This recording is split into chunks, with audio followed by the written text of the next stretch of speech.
Творчество стихий. Сказка о ветре. Часть первая. Здравствуйте, родители необыкновенных детей. Я продолжаю рассказывать о своей программе «Творчество стихий», в которой мы творим вместе с явлениями природы чудесные картины. А сейчас мы выберем волшебную весеннюю стихию. Ее ритм используем для того, чтобы создать следующее произведение искусства. Это ветер.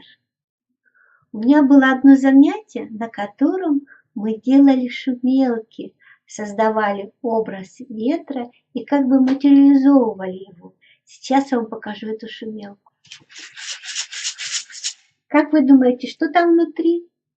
Да, там внутри обыкновенная пластиковая бутылочка. И это занятие можно будет посмотреть отдельно. Но сейчас нам нужен ветер. Как он прекрасен, правда? Здравствуй, ветер. Здравствуйте. Я рад вас видеть. Посмотрите, сколько цветных оттенков во мне. Как вы думаете, почему? А для этого существует своя сказка. Итак, слушайте. Жил-был маленький ветерок.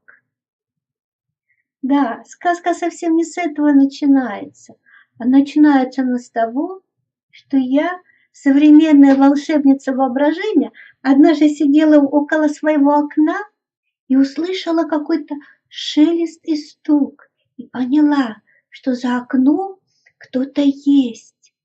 Но кто может быть за окном? Я же живу на 4-м этаже.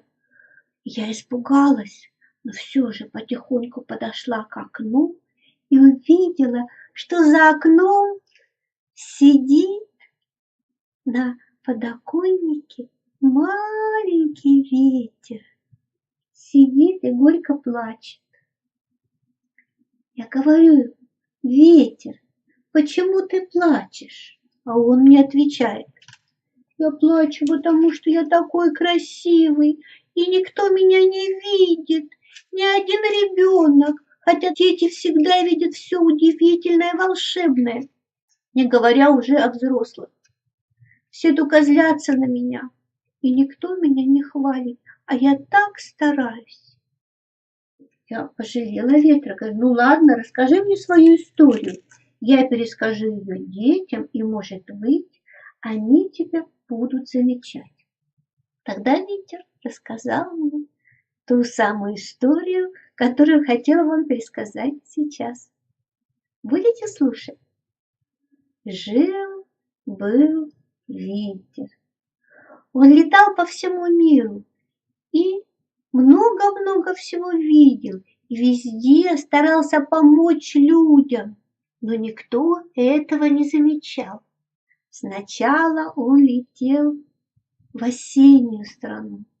Там ветер подметал листья, срывал их с деревьев, кружил в прекрасном хороводе, собирал в кучи. А дворники только злились. Что ты, ветер, опять все листья поразбросал? Нет, нет, говорил ветер, я совсем не разбрасывал листья. Я показывал вам, как они прекрасны, а потом пытался их смести, чтобы у вас, уважаемые дворники, было меньше работы. И он улетал в другую страну, в страну зимы. Там ветерок летел к облакам, собирал много-много снега и нес его прямо на землю, закрывал грязные лужи. И все говорили: ах, какой красивый снег! И никто не догадывался похвалить наш ветер. Ветер говорил: это я принес вам снег, похвалите меня. Но никто его не видел и не слышал, только говорили: эх, какой холодный ветер, как он дует в лицо, лучше бы его не было. И вот так вот делали. Тогда ветер совсем обижался, сворачивался и шел плакать.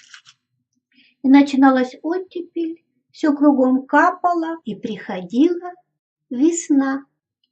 Тогда ветер думал: ну хоть весной меня увидят. Я ведь такой хороший, я ведь такой красивый. Весной он снова летел к облакам и набирал полные горсти воды и кидал капли на землю. А ему говорили, что это такое, почему так мокро? А он говорит, весна, весна на дворе. И благодаря этим капелькам, работе ветра, который нес много-много облаков, пробуждалась природа, но никто опять ветер не замечал. Не говоря уже о лете. Летом совсем всем было не до ветра. Все радовались солнцу и воде. И вот ветер присел ко мне на окошко и заплакал. Не плачь, ветер. Мы расскажем о тебе детям и попросим, чтобы они тебя нарисовали. Нарисуйте мой портрет. Посмотрите, какой он прекрасный. Из осени я взял осенние листья, из лета я взял зеленую траву, из зимы снег. И все это во мне существует, потому что я могу быть и холодный, и жаркий, и теплый, и нежный, и злой, разный.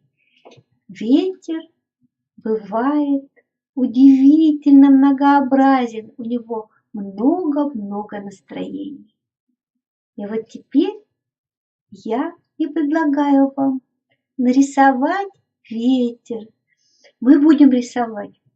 Какой ветер? Весенний, потому что весна – тот самый ветер, который пробуждает природу. Готовы? Тогда ты, ветер, наблюдай, а мы начнем. Ветер мы нарисовали. Похожи они? Посмотрите. О, какая красота! Это же я! Это лечу я над миром. Спасибо. А занятие, как рисовать ветер, вы можете посмотреть отдельно. Поиграем с тобой, хорошо? Он согласен.